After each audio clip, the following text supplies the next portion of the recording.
تو موسیٰ علیہ السلام اللہ تعالیٰ کی شکر گزاری میں کہ اللہ نے آپ کو نجات دی اس قوم سے، اس فرعون سے، اس کے ظلم سے جو اللہ نے آپ کو نجات دی ہے، تو موسیٰ علیہ السلام اور آپ کی قوم اللہ تعالیٰ کی شکر گزاری میں 10ویں محرم کو جو ہے روزہ رکھا کرتے تھے۔ جب اللہ کے نبی کو پتا چلا کہ موسیٰ علیہ السلام اور قوم تو آپ نے کہا کہ موسیٰ علیہ السلام کی شکر گزاری پر ہمارا اب یہودیوں سے زیادہ حق ہمارا بنتا ہے کہ ہم بھی اللہ کی جناب میں شکر گزاریں گے۔ تو آپ نے کہا کہ اگر یہودی ایک روزہ رکھتے ہیں، ان کی خلافت میں ہم 2 روزے رکھیں گے، 10ویں تاریخ کے ساتھ یا تو 9واں روزہ یا پھر 10 کے ساتھ ایک 11واں روزہ۔ تو 2 روزوں کا اہتمام ہونا چاہیے، جب بھی محرم کا مہینہ آئے تو 9 یا 10 یا 10 یا 11 ان 3 دنوں میں 2 روزوں کا اہتمام کریں۔ فضلت یہ ہے کہ جو بندہ اس عاشورے کا روزہ رکھتا ہے، اس آدمی کے 1 سال کے گناہ معاف کیے جائیں گے، 1 سال کے گناہوں کا کفارہ ہے۔ تو کچھ لوگ اس مہینے کو حرمت والے سمجھنے کے بجائے منحوس مہینہ سمجھتے ہیں۔ آج بھی کئی گھرانوں کے اندر، کئی خاندانوں میں محرم ایک منحوس مہینہ ہے۔ اس مہینے کے اندر شادی بیاہ کا ماحول نہیں ہوگا، گھروں میں کسی کی شادی نہیں ہوگی، کوئی اچھا کام نہیں ہوگا، کوئی کاروبار نہیں، نئی تجارت نہیں کھولیں گے، نیا کام نہیں کریں گے۔ کیوں کریں گے؟ تو نقصان ہو جائے گا۔ اگر شادی کریں گے تو شادیاں ٹوٹ جائیں گی۔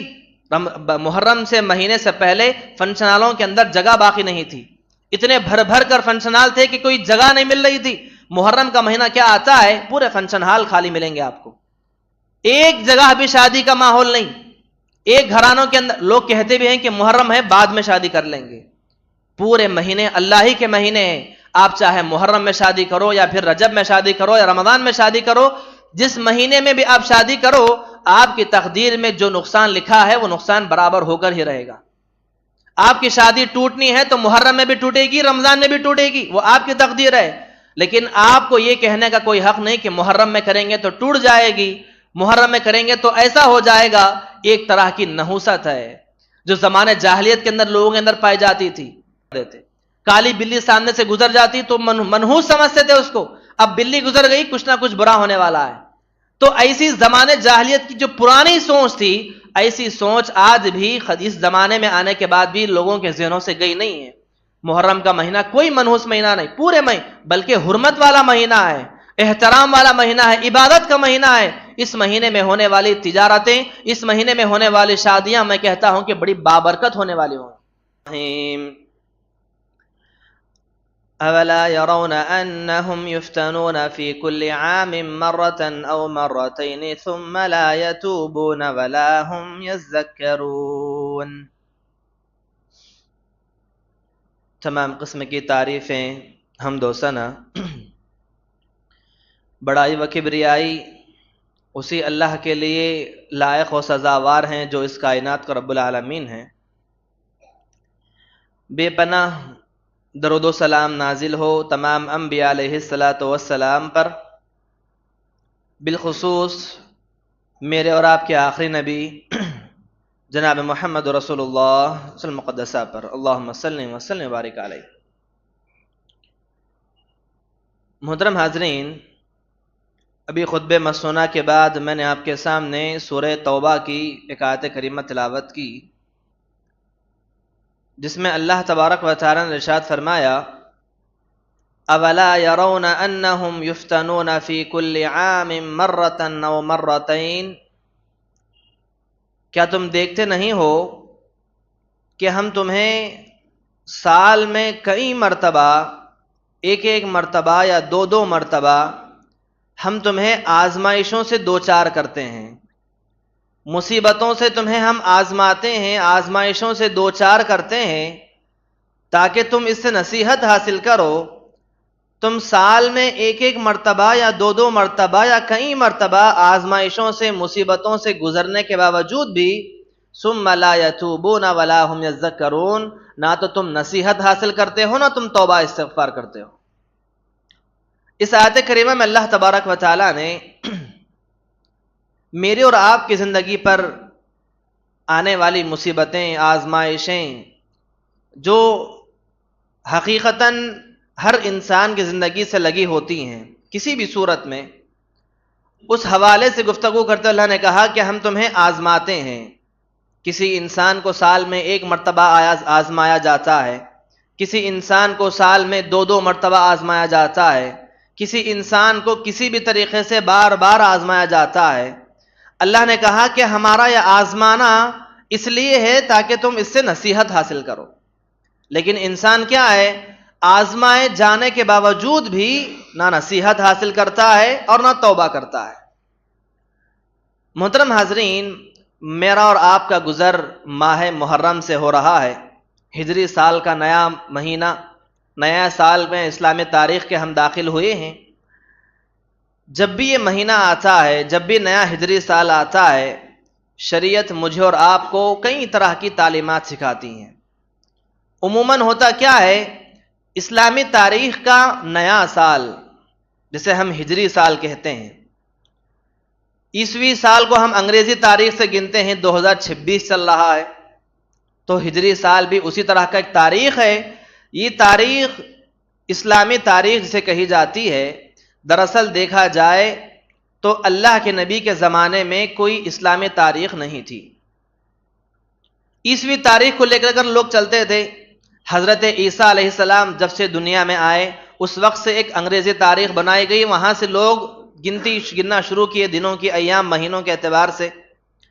لیکن جب اللہ کے نبی صلی اللہ علیہ وسلم کا زمانہ آیا، اللہ کے نبی صلی اللہ علیہ وسلم کی دنیا سے جانے کے بعد بھی، خصوصاً جب عمر بن خطاب رضی اللہ عنہ کے جب دور خلافت کا دور آیا، تو حضرت عمر بن خطاب کے دور میں مسلمانوں نے چاہا کہ مسلمانوں کا اسلامی ایک کیلنڈر ہو، ایک تاریخ ہو۔ جیسے عیسائیوں کی عیسوی تاریخ چل رہی ہے، تو ایسا مسلمانوں کا بھی ایک کیلنڈر ہونا چاہیے، مسلمانوں کی ایک تاریخ ہونی چاہیے، اسلام کی ایک تاریخ ہونی چاہیے۔ تو لوگوں نے مشورے دیے کہ کہاں سے آغاز کیا جائے گا، اسلامی سال کہاں سے لکھا جائے گا، کہاں سے اس کی ابتدا ہوگی۔ لوگوں نے مشورے دیے، اللہ کے نبی صلی اللہ علیہ وسلم جب پیدا ہوئے وہاں سے اس کا آغاز کیا جائے۔ کچھ لوگوں نے مشورے دیے کہ جب اللہ کے نبی کو نبی بنایا گیا 40 سال کی عمر میں، جب آپ کو نبوت ملی، اس سال کو جو ہے سال طے کیا جائے، وہاں سے اسلامی کیلنڈر کا آغاز کیا جائے۔ کچھ لوگوں نے کہا کہ جب اللہ کے نبی دنیا سے رخصت ہوئے، جب آپ کا انتقال ہوا، وہاں سے رکھا جائے۔ کئی لوگوں نے، کئی مسلمانوں نے اپنے اپنے الگ الگ مشورے دیے کہ اسلامی سال کہاں سے شروع کیا جائے گا۔ لیکن عمر بن خطاب رضی اللہ تعالی عنہ، قربان جائے، آپ کی دور اندیشی، آپ کی فراست، اتنی دور تک آپ سوچتے تھے ہر چیز کو لے کر، اللہ نے آپ کو جو عطا کی تھی وہ یہ کہ آپ نے دیکھا کہ مسلمانوں کا اسلامک کیلنڈر کا آغاز کہاں سے کیا جائے۔ آپ نے سوچا کہ جب بھی ایسا ہو کہ جب بھی نیا سال، نیا مہینہ جب آتا ہے، جب سال نیا بدلتا ہے اسلامی سال، تو مسلمانوں کو ایک یاد رہ جانے والی چیز ہونی چاہیے۔ عنوان کس کو بنایا آپ نے؟ نہ اللہ کے نبی کی پیدائش کو، نہ آپ کے نبی بننے پر، نہ آپ کی جو ہے دنیا سے رخصتی پر، نہیں، آپ نے عنوان بنایا، تاریخ کا آغاز کیا صحابہ کے ہجرت کے واقعے سے۔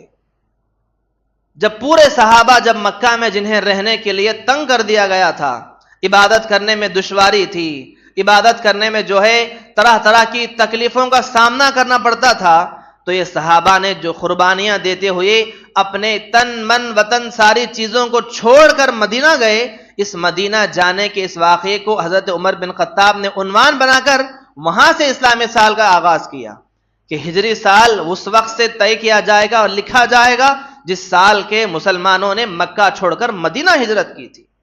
اس لیے ہجری سال ہم کہتے ہیں 1440 ہجری، 1450 ہجری، یہ جو سال گزرے ہیں یہ ہجری اس لیے کہ ہجرت کے واقعے سے جب مسلمانوں نے ہجرت کی اسی سال سے آغاز کیا گیا اس کیلنڈر کو۔ محترم حاضرین، آئیے دیکھتے چلیں، نئے سال کے اعتبار سے نیا محرم کا مہینہ جب بھی آتا ہے، مجھے اور آپ کو سب سے پہلا سبق یہ قرآن سکھاتا ہے، جیسا کہ میں نے آج آپ کے سامنے تلاوت کی، اولا یرون انہم یفتنون فی کل عام مرۃ او مرتین، کہ ہم تم آزماتے ہیں تمہیں اس لیے کہ تم سبق حاصل کرو۔ جب بھی نیا سال آتا ہے یہ سبق ہے میرے اور آپ کے لیے کہ جو گزشتہ سال گزرا، ایک سال پہلے جو ہم سال میں تھے، اس سال کے اندر میرے اور آپ کے اوپر کئی طرح کی مصیبتیں آئی ہوں گی، کئی طرح کی پریشانیوں سے ہم دوچار ہوئے ہوں گے، طرح طرح کی چیزوں سے ہمارا گزر ہوا ہوگا۔ ان تمام واقعات کو، ان تمام دنوں کو، تمام ایام کو یاد کر کے اللہ کی جناب میں گڑ گڑانا چاہیے۔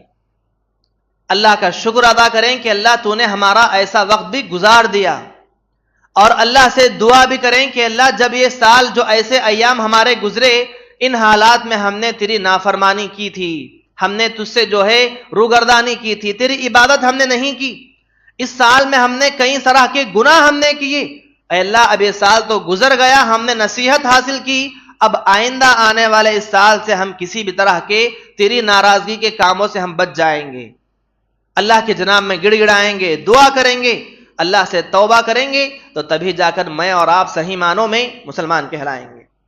محترم حاضرین، محرم کے مہینے کے اعتبار سے دیکھا جائے، یہ جو محرم کا مہینہ ہے یہ حرمت والا مہینہ ہے۔ اللہ نے کہا ان عدۃ الشہور عند اللہ 12 شہرا فی کتاب اللہ یوم خلق السماوات والارض منها 4 حرم۔ اللہ نے کہا کہ جب سے ہم نے اس کائنات کو بنایا ہے، مہینوں کی گنتی ہم نے 12 مہینوں کی گنتی ہم نے رکھی، 12 مہینوں کی گنتی میں ہم نے بالخصوص 4 مہینے بڑے حرمت والے بنائے، ذی القعدہ، ذی الحجہ، محرم، رجب۔ یہ 4 مہینے ہیں، عربی مہینوں میں ذی القعدہ، ذی الحجہ، محرم اور رجب، یہ 4 مہینے حرمت والے مہینے قرار دیے گئے۔ مطلب کیا ہے؟ ان مہینوں کا احترام کیا جاتا تھا۔ اب تاریخ میں دیکھیں گے صرف مسلمان ہی نہیں بلکہ غیر مسلم بھی ان مہینوں کی حرمت کا پاس و لحاظ کیا کرتے تھے۔ ان مہینوں کے اندر لڑائی جھگڑے، جنگ، ساری چیزیں رکنے کو حکم اللہ نے دیا۔ اگر جنگ ہونے والی ہوتی، حرمت والا مہینہ ہوتا تو جنگ کو روک دیا جاتا تھا۔ اگر کسی بھی طرح کا معاملہ پیش کرنا ہوتا، سنگین معاملہ ہوتا، حرمت والے مہینے ہوتے تو معاملے کو روک دیتے تھے۔ لڑائی جھگڑوں سے، طرح طرح کے گناہوں سے ہر مہینے میں بچنا ہی ہے، لیکن خاص طور پر ان 4 مہینوں میں اور بھی زیادہ بچنے کی تعلیم دی۔ اگر مسلمان اگر نہ بھی تھے، مشرکین تھے وہ، لیکن وہ مشرکین ہونے کے باوجود بھی ان مہینوں کا بڑا پاس و لحاظ کرتے تھے۔ محترم حاضرین، دیکھیں گے آپ اللہ کے نبی صلی اللہ علیہ وسلم کے نزدیک یہ محرم کا مہینہ جو تھا، آپ نے اس مہینے کے بارے میں فرمایا کہ رمضان کے روزوں کے بعد اگر اللہ تعالیٰ کے نزدیک سب سے زیادہ افضل پسندیدہ روزے کوئی ہیں، افضل الصیام بعد رمضان شہر اللہ المحرم۔ اللہ کے نبی نے فرمایا کہ اگر افضل روزے اللہ کے نزدیک رمضان کے بعد کوئی ہیں تو وہ اللہ کے مہینے محرم کے روزے ہیں۔ دیکھیے اللہ کے نبی اگر فرمانا چاہتے تو صرف محرم کے روزے فرماتے۔ اللہ کے نبی نے فرمایا کہ شہر اللہ المحرم، کے اللہ کا مہینہ، محرم اللہ کا مہینہ ہے، پورے مہینے اللہ ہی کے ہیں، لیکن خاص طور پر محرم کو اللہ کا مہینہ قرار دینے کا مطلب کیا ہے؟ اس کی خصوصیت واضح ہوتی ہے، ایک خاص بات معلوم ہوتی ہے۔ آپ نے خصوصیت کے ساتھ فرمایا اس مہینے کے اندر ہونے والے روزے، اس مہینے کے اندر ہونے والی عبادتیں، اس مہینے کے اندر ہونے والے ذکر و اذکار، جو بھی ہم کام کرتے ہیں یہ افضل روزے قرار دیے جائیں گے اور افضل عبادت قرار دی جائے گی۔ محترم حاضرین، اسی طرح دیکھیں گے آپ اسی مہینے کے اندر عاشورے کا روزہ بھی آتا ہے۔ عاشورے کا روزہ کیا ہے؟ وہ عاشورے کا روزہ محرم کی 10ویں تاریخ کو موسیٰ علیہ السلام، آپ کی قوم اللہ تعالیٰ کی شکر گزاری میں روزہ رکھا کرتی تھی کہ اللہ نے آپ کو فرعون سے، ایسے بڑے جابر سے نجات دی تھی، اس کی شکر گزاری میں آپ روزہ رکھتے تھے۔ تو اللہ کے نبی صلی اللہ علیہ وسلم نے بھی، مسلمانوں نے بھی طے کیا کہ ہم حضرت موسیٰ علیہ السلام کی شکر گزار، ہم بھی شکر گزاریں گے، ہم بھی ہر سال روزہ رکھیں گے۔ یہودی 1 روزہ رکھتے تھے تو ہم 2 روزے رکھیں گے، آپ نے فرمایا۔ اور آپ کی بتائی فضیلت کی کہ جو بندہ اس عاشورے کا روزہ رکھتا ہے تو اس کے 1 سال کے گناہ معاف کیے جاتے ہیں۔ عرفے کے روزے میں 2 سال کے گناہ اور عاشورے کے روزے میں 1 سال کے گناہوں کا کفارہ بن جاتا ہے روزہ۔ الغرض محترم حاضرین، آئیے دیکھتے چلیں، جب بھی یہ مہینہ آتا ہے، جیسا کہ میں نے کہا، مجھے اور آپ کو صحابہ کی قربانیاں اور ہجرت کے واقعات کو یاد دلاتا ہے، اور ہونا بھی چاہیے۔ عمر بن خطاب رضی اللہ تعالیٰ عنہ نے جو دور اندیشی کے ساتھ آپ نے طے کیا کہ نئے سال کا آغاز، محرم کا جو آغاز ہے، اس کا آغاز جو ہے ہجرت کے واقعے سے کیوں ہونا چاہیے؟ کیونکہ قیامت تک آنے والے لوگ جب بھی نیا سال آئے تو ہمارے صحابہ کی قربانیوں کو بھلا نہ پائے، کوئی فراموش نہ کرے، بھول نہ سکے۔ جب بھی محرم کا مہینہ آئے تو صحابہ کی قربانیوں کو یاد کرو۔ کیا قربانیاں تھی صحابہ کی؟ ہجرت سے بڑی کوئی اور قربانی ہی نہیں تھی۔ ہجرت ایک ایسی قربانی تھی، اس قربانی کے اندر 10 قربانیاں تھی۔ ایک قربانی نہیں، اس کے اندر 10 قربانیاں تھی. اپنے جان مال وطن ساری چیزوں کو چھوڑ کر جانا تھا. یہ وہ صحابہ تھے جن کی پیدائش مکہ میں ہوئی، جن کا بچپن مکہ میں گزرا، جن کی جوانی مکے میں گزری، جن کی شادی بیاہ مکہ میں ہوئی، بچے مکہ میں پیدا ہوئے، تجارت و کاروبار مکہ میں انہوں نے کیا، پورا مال مکہ میں رہ کر جمایا. صرف اور صرف چھوڑنا پڑا اللہ کے نبی کی محبت میں، اللہ کی محبت میں. عبادت کرنے کے لیے دشواری پا گیا تو وہ ساری چیزیں آپ کو چھوڑنی پڑی. یہ صحابہ کو مکہ کی گلیوں سے محبت تھی، یہ صحابہ کو مکہ کے چھوٹے چھوٹے حصے سے محبت تھی. ان تمام محبتوں پر قربان کرتے ہوئے اللہ کی محبت کو انہوں نے ترجیح دی. کوئی معمولی بات نہیں تھی. آپ ذرا دیر کے لیے اندازہ لگا کر سوچیں، اگر کسی انسان کو کچھ سال ایک گھر میں رکھ دیا جائے، کرائے کے مکان پر کوئی آدمی رہتا ہے، کوئی آدمی کرائے کے مکان میں کئی سال گزار دے، اگر اس آدمی کو مکان بدلنے کے لیے کہتے ہیں تو اس مکان چھوڑنے کا دل نہیں کرتا. کرائے کا مکان ہے، حالانکہ ذاتی مکان نہیں. کرائے کے مکان کچھ سالوں کے بعد چھوڑنے، کیونکہ دل لگ جاتا ہے، اس سے کچھ ایسی چیزوں سے وابستہ ہو جاتا ہے، وہ انسان اس کو چھوڑنے کے لیے تیار نہیں ہوتا. تو ایسی ذاتی مکان، ذاتی کاروبار، ذاتی تجارتیں، جو ان کا ذاتی وطن تھا، پیدائش کا گاؤں تھا، پیدائش کی گلیاں تھی، ان تمام چیزوں کو چھوڑ کر جانا پڑا.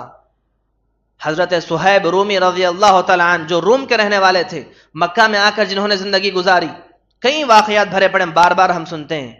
مکہ میں زندگی گزاری، مکہ میں رہ کر مال انہوں نے کمایا، اتنا سارا مال کمایا کہ بڑے مالدار صحابی کہلاتے تھے. انہوں نے ارادہ کیا کہ اب مکہ میں تنگی ہو گئی، ہمیں کھل کر عبادت کرنے نہیں دے رہے، اب مکہ چھوڑ کر جانا ہے. تو سارے مال کو انہوں نے جمع کیا اور ارادہ کیا کہ اب مدینہ نکل جائیں گے، ہجرت کریں گے. مکہ والے آ کر کھڑے ہو کر کہنے لگے، صہیب جانا ہے تو خالی ہاتھ جاؤ گے یہاں سے. یہ جو بھی تم نے مال کمایا ہے، محنت کی ہے، ساری چیزیں مکہ کی ہیں، رہنا ہے تو مکہ میں رہو، یا پھر اگر جانے کا ارادہ کرتے ہی ہو تو ساری چیزوں کو چھوڑ دو. قربان جائیے، یہ وہ صحابہ تھے جنہوں نے دنیا کی محبت کو، دنیا کے مال کو، دنیا کی تجارتوں کو رائی کے دانے کے برابر بھی ترجیح نہیں دی. پورا انہوں نے کہا کہ نادانو، اتنی بڑی قیمت کے بدلے میں تم اتنا چھوٹا سرمایہ مانگ رہے ہو. ہجرت میرے لیے بہت بڑی چیز ہے، اس بڑی چیز کے آگے یہ میرا مال، یہ میری تجارت ہے، میرا جو بھی جمایا ہوا خزانہ ہے، یہ کچھ بھی ہلکا ہے، کچھ بھی زیادہ نہیں ہے. سارا کے سارے چیزوں کو چھوڑ کر خالی ہاتھ مدینہ پہنچ گئے. جب مدینہ پہنچے، آپ کے حق میں آیات نازل ہو گئی، وَمِنَ النَّاسِ مَن يَشْرِي نَفْسَهُ ابْتِغَاءَ مَرْضَاتِ اللَّهِ. اللہ نے کہا کہ کچھ لوگ ایسے بھی ہیں جو اپنے ساری چیزوں کو آپ کی حکم پر ترجیح دیتے ہیں. جب اللہ کے نبی کے پاس پہنچے تو پوچھا، صہیب کس حال میں آئے ہو؟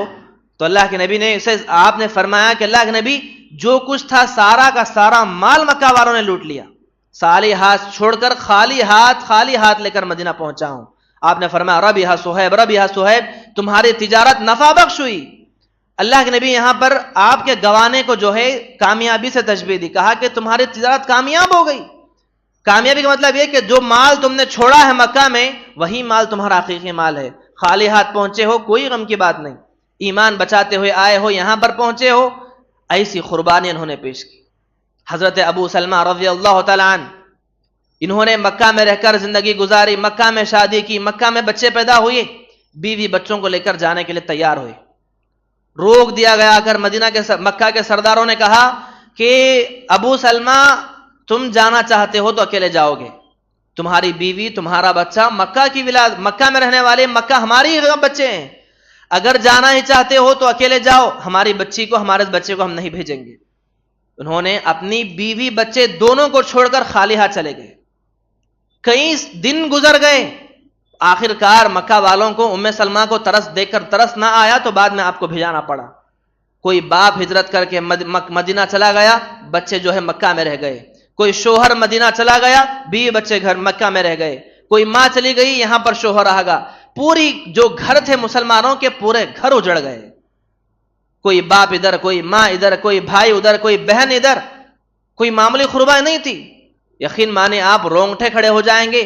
ایسی قربانیاں پیش کیا صحابہ نے، صرف اور صرف اللہ کی محبت میں، اللہ کے نبی کی محبت میں. ایسی قربانیوں کو فراموش نہ کیا جا سکے، اسی مقصد کے تحت عمر بن خطاب کی دور اندیشی تھی کہ جب بھی سال بدلتا ہے، نیا سال آتا ہے، محرم کا مہینہ آتا ہے، یہ میری آنے والی قیامت تک آنے والے لوگ ان صحابہ قربانیوں کو یاد کریں۔ اور محرم کی مناسبت سے ایک دوسری چیز بھی کیا ہے، ہم بار بار سنتے ہیں کہ عاشورے کا روزہ رکھا جاتا ہے۔ اس مہینے کے اندر معزز جو واقعات پیش آئے، ایک تو ہجرت کا واقعہ ہے اور بھی کئی سارے واقعات پیش آئے، میں آگے کی جمعہ بتاؤں گا انشاءاللہ اس کے حوالے سے۔ ایک اور بھی بڑا واقعہ اس کے اندر پیش آیا، وہ کیا ہے؟ موسیٰ علیہ السلام، آپ کی قوم ایک ایسے ظالم کے ماتحت تھی جو دنیا میں تاریخ میں آج تک اس سے بڑا کوئی ظالم، اس سے بڑا کوئی متکبر کوئی گزرا نہیں ہے، جسے فرعون کے نام سے ہم جانتے ہیں۔ انا ربکم الاعلی کے دعوے کرنے والا کہ میں ہی رب ہوں، اپنے آپ کو خدا کہتا تھا، لوگوں سے کہلاتا تھا کہ آپ کہو کہ میں خدا ہوں۔ مجبوراً لوگ ظالم اس کے ظلم کو سہتے ہوئے اس کو خدا کہتے بھی تھے لوگ۔ اتنا ظلم کیا اس نے، اتنا ظلم کیا، ظلم کی کوئی انتہا باقی نہ چھوڑی۔ شاید کہ تاریخ میں ایسا ظلم ہوا ہو۔ اس سے بڑا ظلم کیا ہوگا کہ ماں کے سامنے بچوں کو چھین لیا جاتا۔ چھینتا تو بات الگ تھی، اگر کسی گھر میں بچے کی ولادت ہوتی، لڑکے کی ولادت ہوتی، اپنی ماں کے آنکھوں کے سامنے اس بچے کا قتل کر دیتے تھے۔ ماں کے پیٹ سے بچہ پیدا ہوتا، ماں کی آنکھوں کے سامنے بچے کے 2 ٹکڑے کرتا تھا۔ ایسا ظالم، اتنا ظلم اس نے کیا، یہ ظلم اتنا سہتے سہتے بنی اسرائیل کے لوگ تھک چکے تھے۔ آخرکار اللہ تعالیٰ نے اس کو اپنا انجام دکھانا چاہا۔ ان لوگوں کو اللہ تعالیٰ نے پوری بنی اسرائیل کو، موسیٰ علیہ السلام کو اسے نجات دینی چاہی، وہ اپنی انتہا کو پہنچا، وہی محرم کے 10 تاریخ تھی۔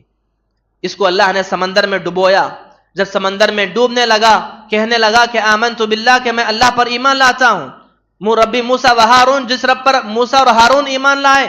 آخر میں اس کی جو انا تھی، جو تکبر تھا، جو غرور تھا، وہ سارا غرور کچلتا گیا، پانی میں ڈوبتا ہوا اپنی پوری جو بنی اسرائیل کی قوم کھڑی تھی، پوری بنی اسرائیل کی آنکھوں کی ٹھنڈک مل رہی تھی۔ اتنے سالوں سے جو ظلم سے رہے تھے، یہ ظلم جو ختم ہوا، جو ان کو نجات ملی، وہ تاریخ بھی 10ویں تاریخ محرم کی تھی۔